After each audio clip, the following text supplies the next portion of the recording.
H-1B വിസയിൽ വ്യക്തത വരുത്തി ട്രംപ് ഭരണകൂടം. നിരക്ക് വർധന ബാധകമാക്കുക പുതിയ അപേക്ഷകർക്കാണെന്നാണ് വിശദീകരണം. നിലവിൽ വിസയുള്ളവർ ഉടൻ മടങ്ങേണ്ടെന്നും വൈറ്റ് ഹൌസ് വ്യക്തമാക്കി.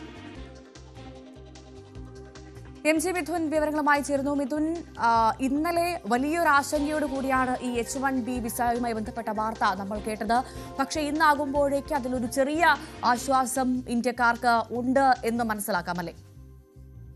ഭവ്യ, ആശങ്കകൾ ഒഴിയുന്നില്ല. പക്ഷേ ഇക്കാര്യത്തിൽ ഒരു വ്യക്തത വരുത്തുന്നു ട്രംപ് ഭരണകൂടം എന്നുള്ളത് തന്നെയാണ്. അതായത് കഴിഞ്ഞ ദിവസം പുറത്തു വന്ന വിശദാംശങ്ങളൊക്കെ വലിയ ആശങ്കപ്പെടുത്തുന്നതായിരുന്നു. പ്രത്യേകിച്ച് ഇപ്പോൾ നിലവിൽ H-1B വിസയുടെ ഉപഭോക്താക്കളായി അമേരിക്കയിൽ കഴിയുന്നവർക്കൊക്കെ തന്നെ വർഷാവസാനം അല്ലെങ്കിൽ ഓരോ വർഷവും ഇത്തരത്തിൽ ഈ ഭീമമായ തുക അടയ്ക്കണമെന്നുള്ളൊരു നിർദ്ദേശമായിരുന്നു പുറത്തു വന്നതെങ്കിൽ അക്കാര്യത്തിലൊരു വ്യക്തത വന്നിരിക്കുന്നു എന്നുള്ളതാണ്. പുതിയ അപേക്ഷകർക്ക് മാത്രം ഈ ഒരു ഭീമമായ തുക അടച്ചാൽ മതി. $1 ലക്ഷം എന്ന വലിയ ഭീമമായിട്ടുള്ള തുക അടച്ച് മാത്രമേ ഇനി H-1B വിസ ലഭ്യമാകൂ എന്നുള്ള ഒരു അറിയിപ്പാണ് ഇപ്പോൾ വൈറ്റ് ഹൗസിന്റെ ഭാഗത്ത് നിന്ന് വന്നിരിക്കുന്നത്. മറ്റുള്ളവരെ ഒന്നും തന്നെ ഈ ഒരു പ്രതിസന്ധി ബാധിക്കില്ല എന്ന് കൃത്യമായ രീതിയിലുള്ളൊരു വ്യക്തത വൈറ്റ് ഹൗസ് വരുത്തുകയും ചെയ്തിരിക്കുകയാണ്. പക്ഷേ മറ്റൊന്ന് ഉയർന്നു വരുന്ന ചില സാഹചര്യങ്ങളുണ്ട്, ചില ആശങ്കകളുണ്ട്. അതായത് ഇനി ഏറ്റവും കൂടുതൽ H-1B വിസ ഉപയോഗിക്കുന്ന അല്ലെങ്കിൽ ഗുണഭോക്താക്കളായിട്ടുള്ളത് ഇന്ത്യയിൽ നിന്നുള്ള ജനങ്ങളാണ്, ഇന്ത്യയിൽ നിന്നുള്ള ടെക്കികളാണ്. 71% പേർ ഇന്ത്യയിൽ നിന്നുള്ളതാണ് എന്നാണ് കണക്കുകൾ ചൂണ്ടിക്കാണിക്കുകയും ചെയ്യുന്നത്. അതുകൊണ്ട് തന്നെ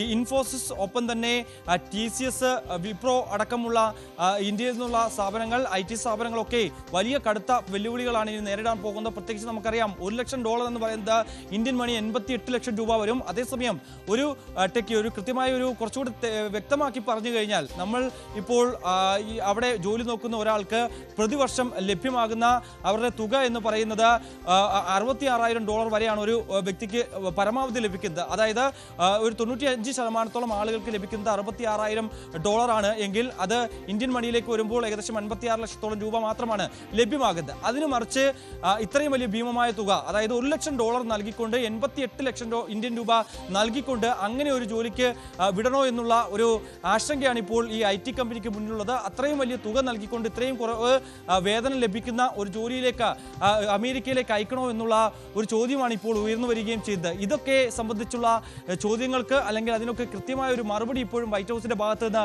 വന്നിട്ടില്ല. പക്ഷേ ഈ ഒരു നടപടി സ്വീകരിക്കുന്നതിന് മുമ്പ് IT കമ്പനികളുമായി തങ്ങൾ സംസാരിച്ചിരുന്നു എന്നാണ് വൈറ്റ് ഹൗസ് വ്യക്തമാക്കുന്നത്. അവർ ഇതിനോട് അനുഭാവപൂർണ്ണമായിട്ടുള്ള നടപടിയാണ് സ്വീകരിച്ചത്.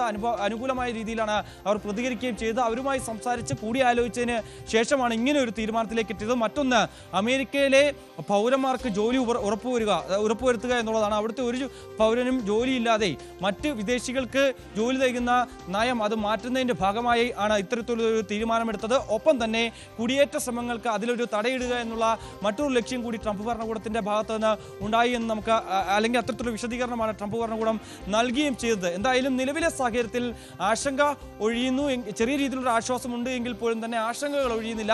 നിരവധി പേർ ഇപ്പോഴും അവിടെ നിന്ന് തിരികെ മടങ്ങി തങ്ങളുടെ നാട്ടിലേക്ക് പോകുന്ന സ്ഥിതിവിശേഷം, അതിനുവേണ്ടിയുള്ള തയ്യാറെടുപ്പുകൾ നടത്തുന്നു. കമ്പനികൾ അതിനുവേണ്ടിയുള്ള നിർദ്ദേശങ്ങൾ നൽകുകയും ചെയ്തു. ഇതിനോടകം തന്നെയാണ് ആരും തിടുക്കത്തിൽ രാജ്യം വിട്ട് പോകേണ്ടതില്ല എന്നുള്ളൊരു നിർദ്ദേശം കൂടി വൈറ്റ് ഹൗസിന്റെ ഭാഗത്തു നിന്ന് വരികയും ചെയ്തത്. എന്തായാലും ഇനി ഈ വിഷയത്തിൽ എന്ത് നിലപാടായിരിക്കും ഇന്ത്യ അടക്കമുള്ളവർ സ്വീകരിക്കാൻ പോകുന്നത്? കേന്ദ്രം ഈ വിഷയം സൂക്ഷ്മമായി നിരീക്ഷിക്കുന്നു എന്നാണ് നമുക്ക് മനസ്സിലാക്കാൻ സാധിക്കുന്നത്. അത് മാത്രമല്ല, ചെറിയൊരു പ്രതീക്ഷയുണ്ടെന്ന് കേന്ദ്രം പറയുന്നു.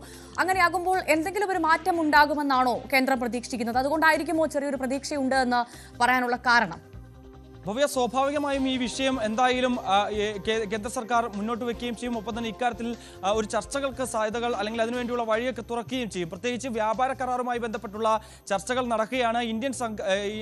ഇന്ത്യയിലേക്ക് അമേരിക്കയിൽ നിന്നുള്ള സംഘം എത്തുമ്പോൾ ആ വ്യാപാര ചർച്ചകൾക്കിടയിൽ ഈ വിഷയം ഉന്നയിക്കാനാണ് കേന്ദ്ര സർക്കാരിന്റെ തീരുമാനമെന്നാണ് നമുക്ക് മനസ്സിലാക്കാൻ സാധിക്കുന്നത്. അത്തരത്തിലുള്ള വിവരങ്ങൾ ഇപ്പോൾ പുറത്തു വരികയും ചെയ്യുന്നുണ്ട്. മറ്റൊന്ന്, കൂടുതൽ ഈ വിഷയത്തെക്കുറിച്ച് പഠിച്ചതിന് ശേഷം നിലപാട് വ്യക്തമാക്കാമെന്നാണ് വിദേശകാര്യ മന്ത്രാലയം അറിയിക്കുകയും ചെയ്തിരിക്കുന്നത്. എന്തായാലും സ്വാഭാവികമായ ഒരു നടപടി എന്ന രീതിയിൽ ഒരു പ്രതികരണം വിദേശകാര്യ മന്ത്രാലയത്തിന്റെ ഭാഗത്തുനിന്നും ഉണ്ടാകും. ഇക്കാര്യത്തിൽ സസൂക്ഷ്മം നിരീക്ഷിച്ചുകൊണ്ട് ഇത്തരത്തിലുള്ള നടപടിയെ ചെറുക്കുന്നതിന് വേണ്ടി അതിൽ നിന്നൊരു ഇളവ് പ്രതീക്ഷിക്കുന്നതായിട്ടുള്ള ഒരു പ്രതികരണം കൂടി ഈ ഒരു ഘട്ടത്തിൽ വിദേശകാര്യ മന്ത്രാലയത്തിന്റെ ഭാഗത്തുനിന്ന് കാര്യം കൂടി, ഈ വിഷയത്തിൽ രണ്ട് രാജ്യങ്ങൾ തമ്മിൽ ചർച്ച നടക്കാനുള്ള ഒരു സാധ്യത എത്രമാത്രമുണ്ട്? അതോടൊപ്പം തന്നെ അവിടെ ഒരു നിയമ പോരാട്ടത്തിനുള്ള സാധ്യത കാണുന്നുണ്ടോ? ഒരു ഭവ്യ, അതായത് ഈ രണ്ട് രാജ്യങ്ങൾ തമ്മിലുള്ള ഈ ഒരു വിഷയത്തിൽ മാത്രമായിട്ടൊരു ചർച്ച നടക്കുന്നത് അത്ര പ്രായോഗികമല്ല എന്നുള്ളത് തന്നെയാണ്. പക്ഷേ വ്യാപാര കരാറുകൾ നടക്കുന്ന അതുമായി ബന്ധപ്പെട്ടുള്ള അന്തിമ ചർച്ചകൾ ഇപ്പോൾ പുരോഗമിക്കുന്നുണ്ട്.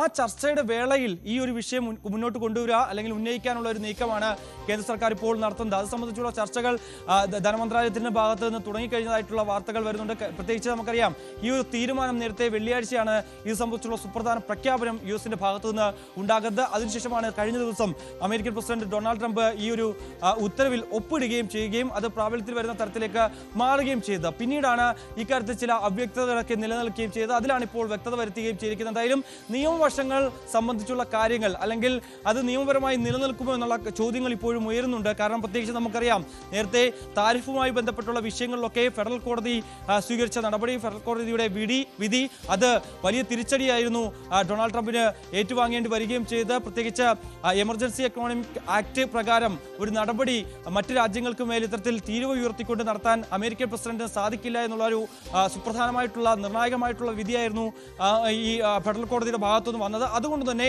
ചില ഈ രംഗത്തുള്ള വിദഗ്ധരൊക്കെ ഇതുമായി ബന്ധപ്പെട്ടുള്ള നിയമവശങ്ങൾ അതിൽ ചില സംശയങ്ങൾ പ്രകടിപ്പിക്കുന്നുണ്ട്. ഇത് നിയമപരമായി നിലനിൽക്കുമ്പോൾ ഇങ്ങനെയും ഇത്രയും വലിയൊരു ഭീമമായ തുക, അതായത് പ്രത്യേകിച്ച് 3000 മുതൽ 6000 വരെ ഡോളർ മാത്രമായിരുന്നു ഈ H1B വിസയ്ക്ക് വേണ്ടി വന്നിരുന്നതിന് എന്നിരിക്കെയാണ് അത് ഇത്രയും പൊടുന്നനെ ഇത്രയും വലിയ തുകയായി ഉയർത്തുകയും $1,00,000 എന്ന വലിയ ഭീമമായ തുകയിലേക്ക് ഉയർത്തിക്കൊണ്ട് ഒരു ഉത്തരവ് അമേരിക്കൻ പ്രസിഡന്റ് ഇപ്പോൾ നടത്തുകയും ചെയ്തിരിക്കുന്നത്. പ്രത്യേകിച്ച് അവർക്ക് ലഭ്യമാകുന്ന വേതനത്തെക്കാൾ വലിയ തുക അവിടെ വിസ ലഭിക്കണമെങ്കിൽ ഈടാക്കണമെന്നുള്ള നിർദ്ദേശം അത് നിയമപരമായി നിലനിൽക്കുമോ എന്നുള്ള ചോദ്യങ്ങളൊക്കെ ഉയരുന്നുണ്ട്. അത്തരത്തിലുള്ള സംശയങ്ങളുണ്ട്.